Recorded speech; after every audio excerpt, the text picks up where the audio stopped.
નમસ્કાર, હું તો બોલીશ હું રોનક પટેલ આપનું સ્વાગત કરું છું। આજે બે મુદ્દે બોલવું છે। પહેલો મુદ્દો છે હવે નહીં ફૂટે પેપર।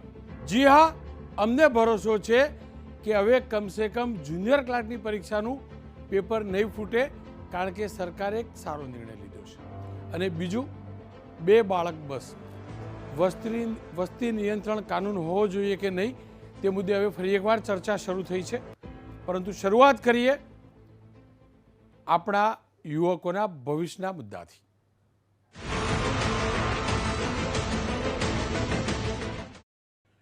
ઠીક 8-9 દિવસ પહેલા, એટલે કે રવિવારે, આખો દિવસ આપણા ગુજરાતના 9.9 લાખ યુવકો હતાશામાં ગરકાવ હતા। માત્ર એ યુવકો જ નહીં, આખા ગુજરાતને લાગી રહ્યું હતું કે આપણી ગુજરાત સરકાર અને ગુજરાત સરકારની સંસ્થા સ્પર્ધાત્મક પરીક્ષાઓ સારી રીતે લઈ નથી શકતી।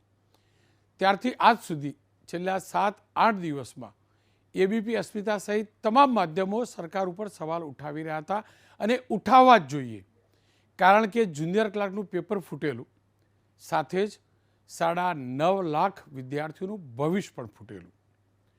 પરંતુ સરકારના એક નિર્ણયથી કેવી સ્થિતિ બદલાય છે તેનો આજે ઉત્તમ દાખલો જોવા મળ્યો। જે જુનિયર ક્લાર્કની પરીક્ષા પંચાયત સેવા પસંદગી મંડળ લેતું હતું, અને તેના ચેરમેનની જવાબદારી ઇન્ચાર્જ ચેરમેન તરીકેની એક આઈએએસ પાસે હતી, સંદીપ કુમાર પાસે।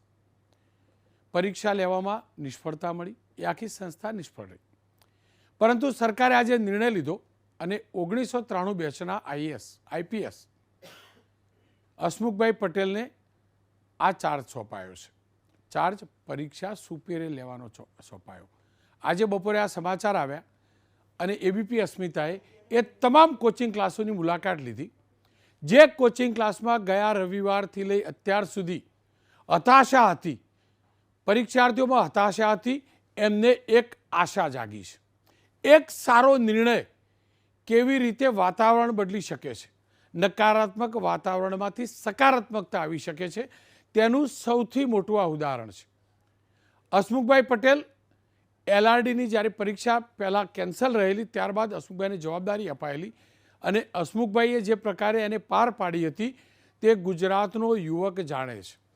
એલઆરડીની પરીક્ષા પોલીસ વિભાગ સાથે જોડાયેલી હતી, ગૃહ મંત્રાલય સાથે જોડાયેલી હતી, પરંતુ આ વખતની પરીક્ષા પોલીસ વિભાગ સાથે જોડાયેલી નથી। છતાં પણ સરકારે એ જવાબદારી આઈએએસને નહીં, પરંતુ એક પ્રમાણિક આઈપીએસને આપી છે। હસમુખ પટેલે ગુજરાતનો યુવક જાણે છે, અને એટલે જ એમને ભરોસો છે કે આ પરીક્ષા પ્રમાણિકતાથી લેવાશે, પારદર્શિતાથી લેવાશે, કોઈ પણ પ્રકારના વિઘ્ન વચ્ચે લેવાશે, કોઈ પણ પ્રકારનું વિઘ્ન નહીં આવે। આ એ જ હસમુખ પટેલ છે જેમને ગુજરાતમાં નશાબંધી વિભાગમાં હતા એટલે દેશી દારૂ તો ઠીક, દેશી દારૂ બનાવવાનો સળેલો ગોળ પણ બંધ કરાવ્યો હતો। આ એ જ હસમુખ પટેલ છે, એમના જમાનામાં એ જ દમણથી એક ટીપુ દારૂ નહોતું આવતું। પ્રમાણિક અધિકારીઓ ગુજરાતમાં છે। ડાયરેક્ટ યુપીએસસી પાસ કરનાર ગુજરાતના શરૂઆતના ઓછા ઓફિસર પૈકીના એક આ પ્રમાણિક ઓફિસર છે। આખો વિભાગ જાણે છે। સવાલ એ હતો, મોડા તો મોડા, જો કે એ જ વખતે જવાબદારી આપવાની હતી, પરંતુ સરકારે એક સકારાત્મક નિર્ણય લીધો છે। હસમુખ પટેલની પ્રમાણિકતા ઉપર ક્યારે કોઈની તાકાત નથી શંકા કરે। માત્ર પ્રમાણિક જ છે એવું નથી, એડમિનિસ્ટ્રેશન ઉપર તેમની જબરજસ્ત પકડ છે। પોલીસ અને પબ્લિક વચ્ચેનું અંતર ઘટાડવા માટે જે પણ કાર્યક્રમો થાય છે એના જનક હસમુખ પટેલ છે। આ એ જ હસમુખ પટેલ છે જે સાદગીને વરેલા છે। અને સિંગમ પિક્ચરનો એક ડાયલોગ હતો, મેરે જમીર મેં હૈ દમ ક્યોંકિ મેરી જરૂરત હૈ કમ, એ સાચા અર્થમાં હસમુખ પટેલે સાકાર કરેલી છે। ઘણા લોકો ભૂતકાળમાં જે વલસાડથી જાણે છે એ તમામને ખબર છે, એક આઈપીએસ ઓફિસર હોવા છતાં પણ આ વ્યક્તિએ કોઈની પેન પણ ગિફ્ટમાં લીધેલી નથી, અને એટલે જ આવા અધિકારીને મેનેજ કરવા તો દૂર, મેનેજ કરવા વિશે વિચારવાવાળો કોઈ વ્યક્તિ નહીં હોય।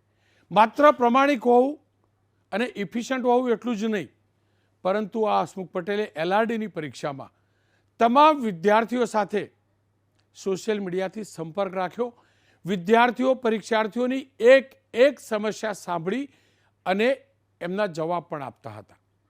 જે પ્રકારે આપણે GPSCની અંદર જોતા હતા દિનેશ દાસા, અને પરીક્ષાઓ સારી રીતે લેવાતી હતી, એવી જ રીતે LRDની પરીક્ષા લેવાઈ.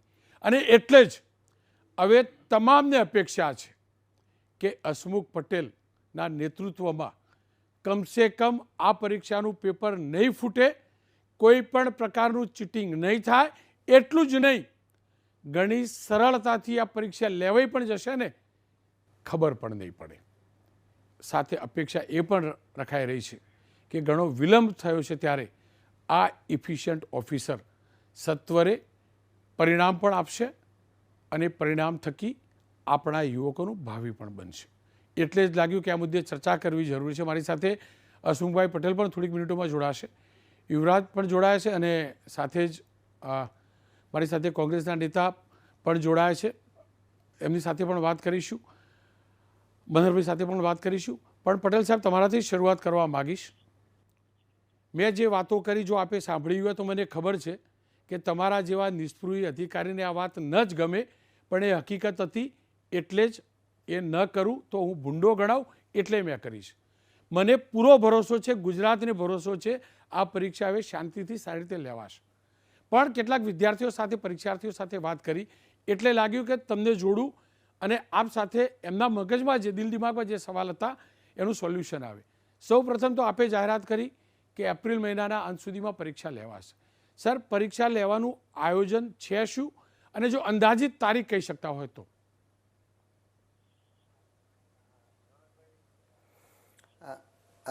રોનકભાઈ, થેન્ક યુ. પરીક્ષાનું તારીખ અત્યારે હું એટલા માટે જાહેર નથી કરતો કારણ કે મારે હજુ આજે જ મેં જોઈન કર્યું છે. હું આખી વસ્તુ સમજી લઉં અને એ પછી પરીક્ષાની તારીખ જાહેર કરીશ. પણ હું એપ્રિલમાં પરીક્ષા અમે લેવા માગીએ છીએ ને વહેલામાં વહેલી તકે લેવા માગીએ છીએ, એ બહુ સ્પષ્ટ છે. અત્યારે જે પરીક્ષાની જે તૈયારી થઈ હતી એ પણ હું એવું સમજું છું કે બોર્ડે બહુ સારી તૈયારી કરી હતી. મારા પહેલાં જે સંદીપ કુમાર સાહેબ હતા એમણે લગભગ 4 થી 5 જેટલી મિટિંગો કરી, એટલે ટ્રેનિંગો કરી, જેમાં જિલ્લા વિકાસ અધિકારીઓને દરેક જિલ્લા માટે જવાબદાર બનાવેલા અને બધાએ એક વ્યવસ્થિત SOP બનાવેલી અને SOPનો છેક સુધી અમલ થાય એ માટેની વ્યવસ્થા ગોઠવેલી. એટલે દરેક શાળાની અંદર CCTV કેમેરા રાખેલા, એ CCTV કેમેરાના ઓબ્ઝર્વેશન માટે માઇક્રો ઓબ્ઝર્વર રાખેલા, શાળાઓ એટલે કે કેન્દ્રો વચ્ચે પણ ઓબ્ઝર્વર રાખેલા. એટલે ઘણી ડિટેલમાં એમણે વ્યવસ્થા કરેલી છે. હું આજે ઓછા સમયના કારણે એટલી ડિટેલમાં જઈ નથી શક્યો, મેં માત્ર સાંભળેલી વાત કરું છું. પણ એ SOP મને લાગે છે ઘણી વ્યવસ્થિત થઈ છે. એમાં કંઈ પણ સુધારા વધારા કરવાના થશે તો અમે કરશું. અને આ ઘટના બની એ અમારા બધા માટે દુઃખદ છે અને ભવિષ્યમાં ન બને એ માટેની પૂરેપૂરી તકેદારી રાખશું. કેમ કે તમારી કાર્યદક્ષતા તમામ લોકોએ LRDમાં જોયેલી છે. ત્યારે અનેક પરીક્ષાર્થીઓને અમે જે સવાલ પૂછ્યા કે તમે શું પૂછવા માગો છો, તો તમામનું કહેવું એમ હતું કે અમને ભરોસો છે કે એપ્રિલમાં પરીક્ષા લેવાઈ જશે. પટેલ સાહેબ, એપ્રિલમાં પરીક્ષા લેવાય તો પરિણામ ક્યાં સુધીમાં આવી શકે, કયા પ્રકારનું આયોજન? એનો જવાબ અત્યારે મારી પાસે એટલા માટે નથી કારણ કે દાખલા તરીકે LRD પરીક્ષામાં પરીક્ષા લીધા પછી એક રીચેકિંગનો સમય ને બધાની ટાઈમ લિમિટ હતી કે 15 દિવસનો સમય આપવાનો. એટલે એ લિમિટ્સ મારી પાસે અત્યારે નથી કારણ કે આજે હું એમાં જઈ જ નથી શક્યો. એટલે એ જોયા પછી હું કહી શકું. પણ આપણે ક્યાંય સમય નહીં બગાડીએ. LRDમાં આપણે જે જોઈએ કે આપણે પહેલાં આપણે જાહેરાત આપી, પછી બહુ ઝડપથી આપણે શારીરિક કસોટી કરી લીધી. શારીરિક કસોટી પછી આપણે 20 માર્ચે પરીક્ષા કરવા માગતા હતા, પરંતુ એ વખતે બોર્ડની પરીક્ષા નજીક હતી અને અમે થોડુંક, કારણ કે અમારે PSIની સાથે ચાલવાનું હતું, કે PSIમાં હજી ઘણી એની સેકન્ડ પરીક્ષા બાકી હતી, એટલે અમે 10 એપ્રિલ પસંદ કરી. અને એ પછી આપણે સમય બગાડ્યો નથી. મને યાદ છે ત્યાં સુધી 7મી કે 8મી મે આપણે ફાઇનલ લિસ્ટ, એટલે આન્સર કી સાથેનું જે આપણું પહેલું લિસ્ટ છે એ આપણે બહાર પાડી દીધેલું.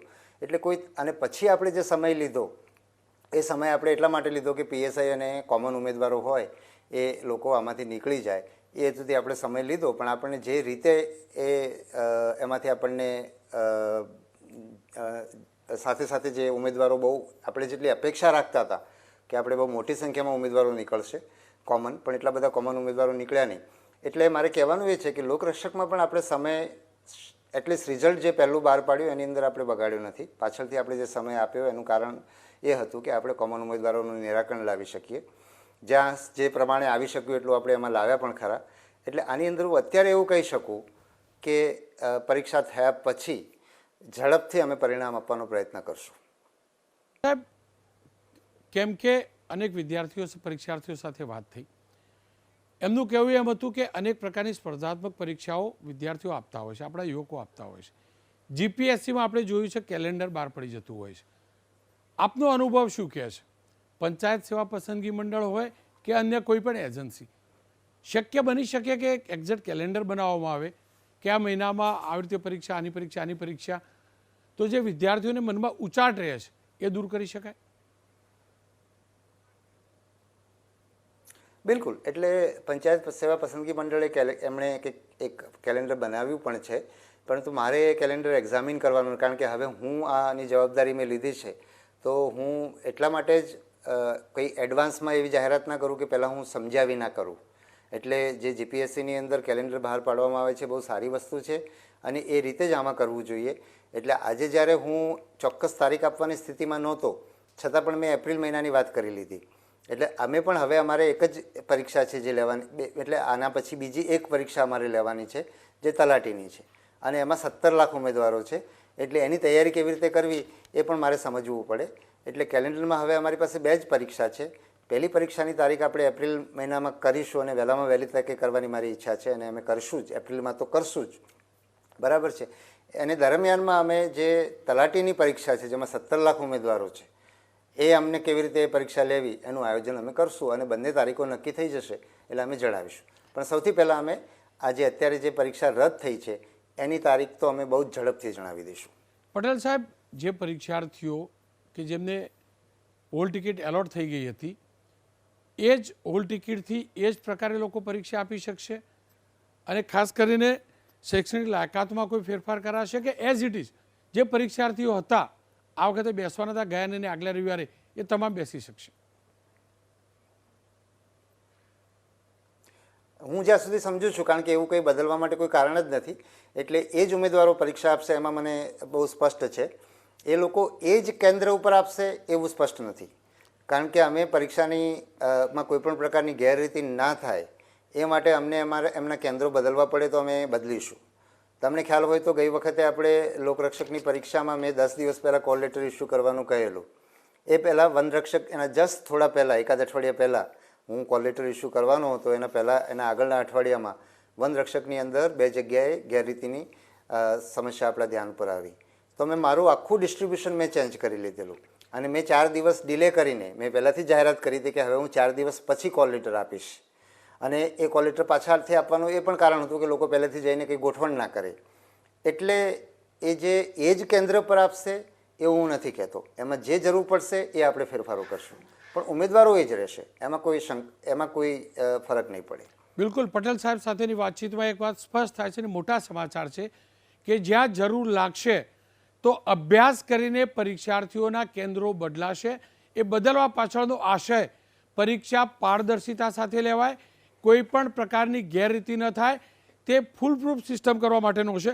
પટેલ સાહેબ, બીજો એ પણ એક સવાલ થાય છે, ક્યાંક સિલેબસમાં તો બદલાવ નહીં થાય ને, અને બીજું તમારા માટે તમામ લોકો તમામ મુદ્દે સકારાત્મક હતા, પરીક્ષાર્થીઓને સ્વસ્થ હતા, પણ એવું કહેતા હતા પટેલ સાહેબ કડક છે, તો અભ્યાસક્રમ કે પેપર કડક તો નહીં નીકળે ને, ટફ તો નહીં નીકળે ને? એટલે એમાં એક તો અભ્યાસક્રમ બદલવાનો કોઈ પ્રશ્ન જ નથી, અભ્યાસક્રમ નહીં બદલાય. અને પેપર તો સ્વાભાવિક રીતે કડક હોય, કારણ કે તમે જ્યારે 9 લાખ ઉમેદવારોમાંથી 1100 ઉમેદવારોને પસંદ કરવાના હોય તો જે શ્રેષ્ઠ ઉમેદવારો છે એવા જ પસંદ કરવાના થાય. એટલે એમાં આપણે એટલું ધ્યાન રાખીએ કે 12મા ધોરણ પાસવાળા ઉમેદવારો આ પરીક્ષા આપી રહ્યા છે, એમને ધ્યાનમાં રાખીને જ આપણે આ પ્રશ્નપત્ર કાઢશું. અને જે કડક પ્રશ્નપત્ર છે એ ખરેખર કડક છે કે નહીં એનો આધાર વિદ્યાર્થીની તૈયારી પર છે. દાખલા તરીકે ગઈ વખતની લોકરક્ષકની પરીક્ષામાં મને જે શરૂઆતમાં એવા ફીડબેક મળતા હતા કે આ ઉમેદવારો પાસ નહીં થાય, તો મને પણ એવી ચિંતા હતી, કારણ કે અમારે ક્વોલિફાઈંગ 40 માર્ક્સ છે કે ભાઈ 40 માર્ક્સથી ઓછા માર્ક્સ આવે એને આમાં પસંદગી ના થાય. તો મને એવું હતું કે 40 માર્ક્સવાળા ઉમેદવારો 10,000 ઉમેદવારો આપણને મળશે નહીં, જે રીતે મને ફીડબેક મળતા હતા કે ભાઈ પેપર બહુ કડક છે આ તે, પણ અમને એના કરતાં અનેક ગણા વધારે મળ્યા. એટલે જે લોકોએ ખરેખર તૈયારી કરી છે, અને અમારા હાઈએસ્ટ માર્ક જ્યાં સુધી મને ખ્યાલ છે કે 87 કે 90 માર્ક્સ હતા 100ની અંદરથી, બરાબર છે. અને 85 માર્કવાળા કે 80 માર્ક્સવાળા કે 75 માર્ક્સવાળાની સંખ્યા ઘણી વધારે હતી. મને ખ્યાલ છે ત્યાં સુધી 70ની આજુબાજુ, અત્યારે બધા આંકડા હું ભૂલી ગયો છું, પણ અમારું અમુક કેટેગરીમાં તો કટ ઓફ પણ 70 જેટલું હતું, ઓફકોર્સ ફિઝિકલના માર્ક્સ એડ કર્યા પછી, બરાબર. એટલે વિદ્યાર્થીઓ જેને કડક કહે છે એને હું એમ કહીશ કે આ પેપરો જે આ પરીક્ષાની અંદર 1100 લોકો લેવાના છે એને ધ્યાનમાં રાખીને પરીક્ષા લેવામાં આવશે, અને વિદ્યાર્થીએ સારામાં સારી તૈયારી કરવાની રહેશે. પટેલ સાહેબ, 2 સવાલ હતા અને એક સાથે પૂછી લઉં. એક તો LRD વખતે તમે પરીક્ષા, અને હું સોરી એ પણ કહી દઉં કે જે તૈયારી કરી હશે, જી યસ સોરી જી, 2 સવાલ એ તો એને હતા, અઘરું નહીં પડે. જી 2 સવાલ એ હતા પટેલ સાહેબ કે એક તો LRD વખતે તમે ટ્વિટર ઉપર જબરજસ્ત એક્ટિવ હતા અને પરીક્ષાર્થીઓના મનમાં જે પણ ક્વેરી આવે એ સોલ્વ કરતા હતા અને જવાબ પણ આપતા હતા. તો શું આ વખતે પરીક્ષાર્થીઓ જે છે આ પ્રકારના માધ્યમથી તમારી સાથે સંપર્કમાં રહી શકે કે નહીં? બીજો સવાલ એ પણ છે, સ્વાભાવિક જ પટેલ સાહેબ, જ્યારે પરીક્ષા રદ થાય એટલે એક માયુસી પણ હોય, એક ડિપ્રેશન પણ હોય, અને મેં તમને જાણ્યા છે, સમજ્યા છે એ પ્રકારે હસમુખ પટેલ એક સારા મોટિવેશનલ સ્પીકર પણ છે. ભલે ઓછું બોલતા હોય પણ એમના ઓછા શબ્દોમાં એક મોટિવેશન હોય છે. તો આ હતાશામાંથી દૂર થવા માટે આ પરીક્ષાર્થીઓને શું કહેવા માગશો? યસ, એટલે એક તો આપણે સોરી પહેલો પ્રશ્ન આપણો મારો થોડોક માઇન્ડમાંથી જતો રહ્યો. શું કહ્યું હતું? સોશિયલ મીડિયાના માધ્યમથી બધા સંપર્કમાં રહી શકે, હતાશામાંથી બહાર નીકળવા, અને પહેલો એના હા યસ સોશિયલ મીડિયાના માધ્યમથી ઉમેદવારો સાથે સંપર્કમાં રહેવાનું જ છે. અને ઉમેદવારોને પણ હું કહું છું કે ક્યાંય પણ કંઈ પણ ગેરરીતિ હોય અમારા ધ્યાન પર મૂકે. અને અમે ઘણી બધી વસ્તુ, દાખલા તરીકે ગઈ વખતે હું એક વાત કરું કે જ્યારે વનરક્ષકનું પરિણામ, વનરક્ષક કે ફોરેસ્ટની કોઈ પરીક્ષાનું પરિણામ આવ્યું, તો મને એક ઉમેદવારનો ફોન આવ્યો કે સાહેબ 50થી 60 લોકો વિડ્રો કરે એમ છે, તો તમે એક વિડ્રોવલની તક આપી દો ને. તો મેં એ જ દિવસે 11 વાગે, મને 10:30 ફોન આવ્યો, 11 વાગે મેં તૈયારી કરી, 12 વાગ્યાથી વિડ્રોવલ અમે ચાલુ કરી દીધું, અને ખરેખર 50 કે 55 ઉમેદવારોએ વિડ્રો કર્યું. એટલે એવું ઘણી દરેક જગ્યાએ અમે ઉમેદવારોને, ધારો કે SCBCના પ્રમાણપત્રોના પ્રશ્નો હતા, તો દરેક જગ્યાએ, અને મારે તમે જ્યારે લોકરક્ષકનો જસ મને આપો છો, તો સાથે સાથે હું એમ કહીશ કે મારા બોર્ડના સભ્યો અને મારી PSI ભરતી બોર્ડમાં કામ કરનાર PSI દેત્રોજા, આ બધા લોકો પણ હંમેશા, મને કોઈએ એમ નથી કીધું સાહેબ આપણે ના કરાય, એવું ક્યારેય નથી કીધું. ઉમેદવારો તરફથી આવેલી વાતમાં જે પણ રજૂઆત આવી હોય એમાં પોઝિટિવલી આપણે પ્રયત્ન કર્યો છે. એટલે અમે એમને સાથે કોમ્યુનિકેશન જ જાળવીશું એટલું જ નહીં, એમની જે વાત છે એમાં અમે જ્યાં પણ અમે કંઈ કરવા જેવું હશે અમે ચોક્કસ કરશું. રહી વાત મોટિવેશનની, તો પહેલાં તો જે આગળના પ્રશ્નના સંદર્ભમાં કહું કે મેં જે કહ્યું કે પ્રશ્નપત્ર અઘરું હશે એવું મેં કીધું, તો ઉમેદવારો નિરાશ નથી થવાનું, વધારે મજબૂત થઈને તૈયારી કરવાની છે, બરાબર છે. જો અને જે લોકો આ પેપરની ઘટના બની એના કારણે નિરાશ થઈ ગયા હોય અને હજુ સુધી નિરાશા ખંખેરી ના શક્યા હોય, એ લોકોએ વહેલામાં વહેલી તકે ખંખેરી દેવી પડે. અને યુવાનોને મારે એ કહેવાનું છે કે જીવનમાં આવા સેટબેક્સ આવતા જ હોય છે, આપણે બધાને આવતા હોય છે, તમારી ઉંમરે આવે, અમારી ઉંમરે પણ આવતા હોય છે. પણ એ પરિસ્થિતિને આપણે એનાથી નિરાશા થાય, આપણે માણસ છીએ એટલે નિરાશ થઈએ એ પણ સમજી શકાય એવી વાત છે, પણ આપણે આગળ તો જ વધી શકીએ કે નિરાશાને આપણે ખંખેરી નાખીએ, એનાથી નાસીપાસ ના થઈ જઈએ, બરાબર છે. એ જ રીતે આ પરીક્ષાને પણ હું એમ કહીશ કે ગઈ વખતે મેં તમને કહ્યું હતું કે તમે 12મા ધોરણના વિદ્યાર્થીઓને ધ્યાનમાં રાખીને અમે પેપર કાઢશું, તો જે લોકો આમાં સફળ થયા છે એમને ખબર છે કે આ 12મા સુધીના પુસ્તકોને ધ્યાનમાં રાખીને આ પેપરો નીકળ્યા હતા, બરાબર છે. જે લોકો નિષ્ફળ થયા છે એમને એમ લાગે છે કે આ તો પેપરમાં બહુ મુશ્કેલી હતી. તો મારે એમ કહેવું છે કે તમે જે વ્યવસ્થા છે એની અંદર ભૂલો કાઢવા બેસશો તો તમને હંમેશા મળી રહેશે ને તમે જવાબદાર નહીં બનો. પણ જો તમે જવાબદારી લઈને એમાં આગળ વધવા માગશો, મારી પાસે એક એવો ઉમેદવાર આવ્યો કે હું, કેટલાય ઉમેદવારો એવા હતા કે જે સોશિયલ મીડિયાના માધ્યમથી સતત ટીકા કરતા હતા, જ્યારે મારી પાસે એક ઉમેદવાર એવો આવ્યો જેણે એમ કીધું કે સાહેબ હું તમારી પરીક્ષામાં ફેલ થયો છું, પણ હું તમારું માર્ગદર્શન લેવા આવ્યો છું કે હું ઇલેક્ટ્રિકલ એન્જિનિયર છું, તો હું નોકરી કરતાં પરીક્ષા આપું કે હું અત્યારે હજુ પણ નોકરી ના કરું ને પરીક્ષા માટે જ તૈયારી કરું. તો મેં એને કહ્યું કે મેં પણ નોકરી કરતાં કરતાં પરીક્ષા આપી હતી. એટલે મારે આ યુવાનોને એમ કહેવું છે કે તમારે સફળ થવું હશે તો તમે જવાબદાર બનશો, તમે સફળ થશો. અને તમને જો મતલબ તમને કારણો શોધવા હશે કે આમાં તો સફળ ના જ થવાય, આમાં તૈયારી થઈ શકે એમ નથી, 2 મહિના બાકી છે, પરીક્ષા અઘરી છે, આટલા બધા ઉમેદવારો છે, બરાબર, એવું વિચારશો તો તમને સફળ થવાની શક્યતાઓ ઘટી જશે. એટલે હંમેશા હકારાત્મક રહો, નિરાશ થાવ, કોઈક દિવસ ના વંચાય તો પણ પાછા ઊભા થાવ, પાછા કામે લાગી જાઓ.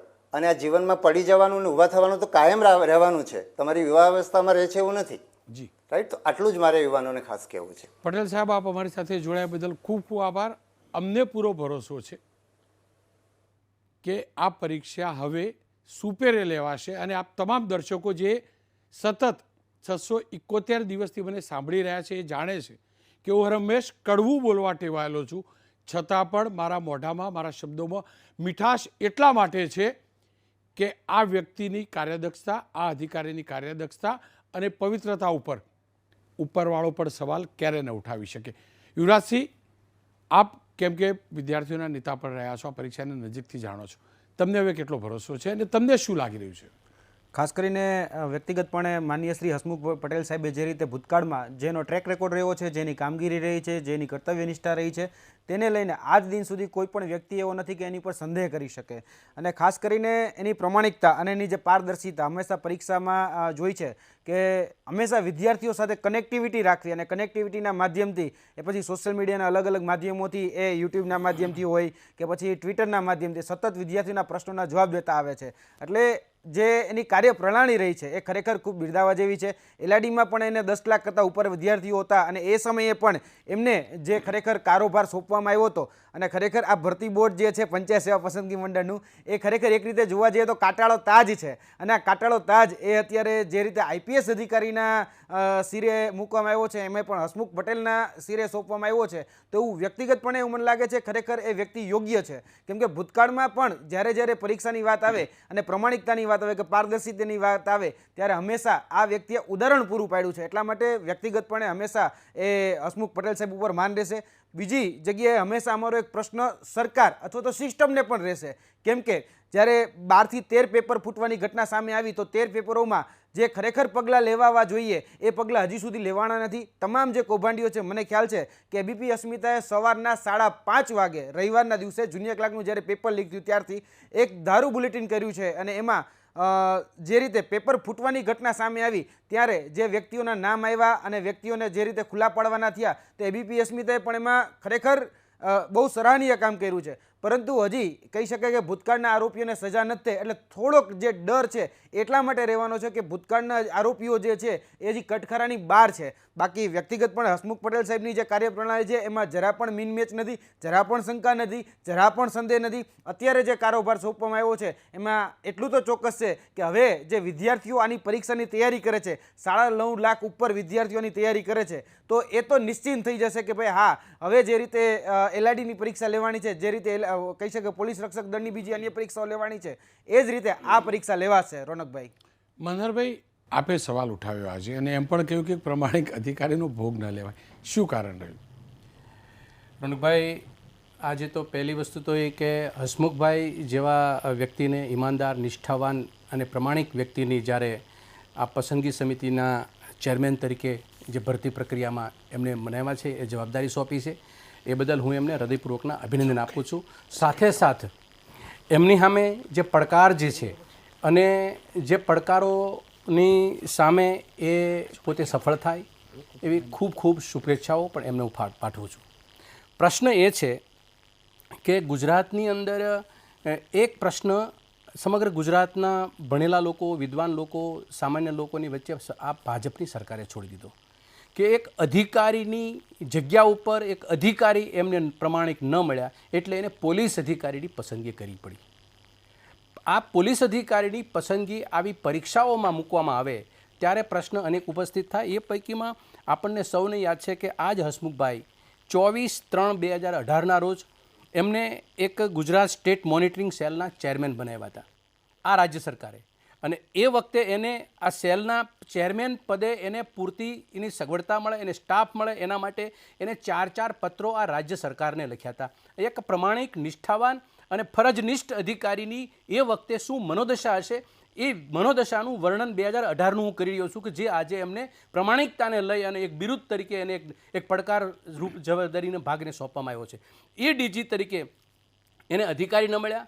બીજું, એને સતત ને સતત પત્રો લખ્યા રાજ્ય સરકારને, સ્ટેટ મોનિટરિંગ સેલને છેવટે વિખેરી નાખવામાં આવ્યું અને પછી એને કીધું કે હવે મને આ પદ ઉપરથી છૂટો કરો. સાહેબ, આજ હસમુખભાઈ પટેલને જ્યારે એની પોતાની પોલીસ ફરજમાં એની જે જવાબદારીનો ભાગ, એક નિષ્ઠાવાન અધિકારીની જેને જે રીતે એની જે પરિસ્થિતિ હતી, એ પરિસ્થિતિ આ અત્યારે પોલીસ અધિકારી તરીકે જે અધિકારીની જવાબદારી સંભાળવા જઈ રહ્યા છે, ત્યારે 2 હાથ જોડીને આ સરકારને હું પ્રાર્થના કરું છું કે તમને અધિકારીની કોઈ કિંમત નથી. માત્ર ને માત્ર તમે પરિસ્થિતિનું વર્ણન કરવા બેસો તો થાય કે અત્યાર સુધીની 2 ડઝન પરીક્ષાઓના પેપરો ફૂટ્યા, કોઈ રદ થઈ અને તમને તમારામાં કોઈ પ્રમાણિક અધિકારી ન મળ્યો, એટલા માટે તમારે પોલીસ અધિકારી લેવાની ફરજ પડે. તમારી આ માનસિકતા અને આ પરિસ્થિતિનું પરિણામ તમે આપી રહ્યા છો. તમારી સરકારની અંદર સરકારમાં બેઠેલા લોકો પણ અનુભવી નથી, સરકારમાં બેઠેલા લોકો કોઈ પાસે અનુભવ નથી, સરકારમાં બેઠેલા લોકો પાસે કોઈ એક્સપિરિયન્સ કે એજ્યુકેશન નથી, અને એ એજ્યુકેશનને એક્સપિરિયન્સ ન હોવાના કારણે તમે આ પરિસ્થિતિનું નિર્માણ આ છોકરાઓને, બાળકો પાસે કે વિદ્યાર્થીઓની પરિસ્થિતિ કરી છે. બીજી વાત એ કરું સાથે સાથે, હસમુખભાઈને પસંદગી સેવા સમિતિના ચેરમેન તરીકે પસંદગી મૂક્યા અને આ જવાબદારી જે છે, કહેવાય તો છે કે ભાજપ એ ભરોસાની ભાજપ છે. હું હસમુખભાઈની પરિસ્થિતિ નાજુક ન બને એની ગર્ભિત ચિંતા અત્યારથી કરું છું કે આ સરકારની જો નિયત હોત, સરકારની જો દાનત હોત, તો તમારી પાસે 250 IAS ઓફિસરો છે, એમાંથી તમને એક ઓફિસર તમને નીતિમત્તાના ધોરણે પાલન કરે અને સરકારી ફરજ પ્રમાણે ફરજનિષ્ઠ બને એવો અધિકારી ન મળ્યો તમને તમારામાં, કે તમારે પોલીસ અધિકારી ઉપર નજર કરવાની ફરજ પડી. આ વાસ્તવિકતા છે. એટલે હું ફરીને મારી પ્રાર્થના કરું છું, વિપક્ષ હસમુખભાઈ જેવા નિષ્ઠાવાન ઓફિસરની સાથે છે, એ જ નિષ્ઠાવાન ઓફિસર આ જ સરકારનો એક વખત ભૂતકાળમાં ભોગ બની ગયા છે, એ ઓફિસરની પરિસ્થિતિ ફરીવારનો ભોગ બને અને વિદ્યાર્થીઓને ભાવિ જે કથળતું રહેતી હોય પરિસ્થિતિને અમે 2 ડઝન પરીક્ષાઓની જે ફજેતી ઉડી છે અને વિદ્યાર્થીઓના કંઈકની આશા અરમાનો, એના ઘર પરિવારો, અત્યારે તમે રસ્તા ઉપર છોકરાઓ આવતા હતા ત્યારે અમે જોતા હતા, એની આંખમાં આંસુ હતા.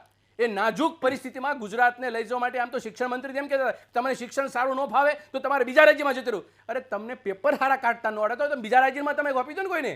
તમને પેપર કાઢતા ન આવડતા હોય તો બીજા રાજ્યને સોંપી દેવાય. આ તમારું નેગ્લિજન્સી ભર્યું અને બેજવાબદારીપૂર્વક નિવેદન શિક્ષણ મંત્રીઓ કરતા હતા રાજ્યના.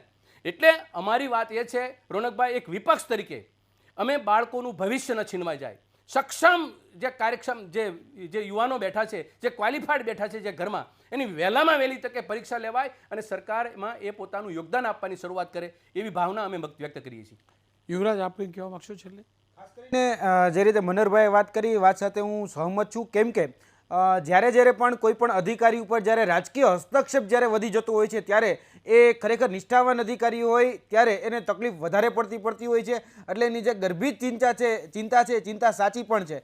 અને બીજી વાત રહી કે અત્યાર સુધીમાં 13 પેપરો ફૂટવાની ઘટના સામે આવી છે. 13 પેપરો ફૂટવાની ઘટના જ્યારે સામે આવી ત્યારે હજી સુધી સરકારે એમાં કોઈ પગલાં નથી લીધા, એમાંથી હજી કોઈ ચમરબંધી પકડાયો નથી, એમાં કોઈ અધિકારીને કોઈને સજા થઈ. ખરેખર જે સિસ્ટમમાં લીકેજ હતું એ લીકેજ હજી સંધાણું નથી. જે જગ્યા છીંડા હતા એ છીંડા એમનેમ જ છે. સ્વાભાવિકપણે એક પ્રમાણિક અધિકારીને આ સિસ્ટમ ઉપર બેસાડવામાં આવ્યા છે. એટલે એવું લાગે છે કે જુનિયર ક્લાર્કની જે તલાટીની પરીક્ષા છે એ પ્રમાણિકતાથી અને ઈમાનદારીથી લેવાશે, જેમાં કોઈ પ્રકારની કદાચ ચેડા કે બીજી કોઈ ગેરરીતિ નહીં થાય. પરંતુ જેમાં ગેરરીતિ થઈ ચૂકી છે, જેમાં આપણી પાસે 13 ઘટનાઓ સામે છે, એમાં સરકાર ક્યારે સુધરશે ને એમાં ક્યારે કહી શકાય કે સિસ્ટમમાં આ જે લીકેજ છે લીકેજ પૂરશે, એ પણ એક રોનકભાઈ સમજવાનો વિષય છે. કારણ કે 13 પેપરો ફૂટ્યા છે અને આ જ સરકારમાં હજી કોઈને સજા નથી એવો કોઈ બોધપાઠ લેવાનો કે નથી એવા કોઈ એક્શન લેવાની.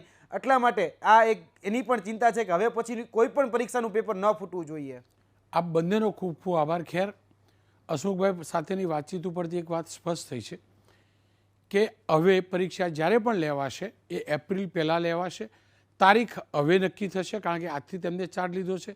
સાથે જ શક્ય એટલા વહેલા પરિણામ આવશે. પરંતુ પરીક્ષાર્થીના હિતમાં અને કોઈપણ પ્રકારની ચોરી કે ગેરરીતિ ન થાય એ માટે સંભાવના છે કે પરીક્ષાર્થીઓના પરીક્ષા કેન્દ્રો બદલાય. સરકારને એક નાનું અમથું સૂચન છે. છેલ્લે ભૂપેન્દ્રભાઈ એક મક્કમ નિર્ણય ચોક્કસ ત્યાં લીધો છે ત્યારે કે શું જ્યારે આ પ્રકારની વારંવાર ઘટનાઓ બને છે ત્યારે હસમુખભાઈ જેવા કોઈ અધિકારીની અધ્યક્ષતાની અંદર તમામ જે પરીક્ષા લેતી જે સંસ્થાઓ છે એના અંડરમાં રાખી એક પરમેનન્ટ એક અધિકારીની જગ્યા આપણે ઊભી ન કરી શકીએ કે અધિકારી આ તમામ પ્રકારની પરીક્ષા ઉપર મોનિટરિંગ કરે.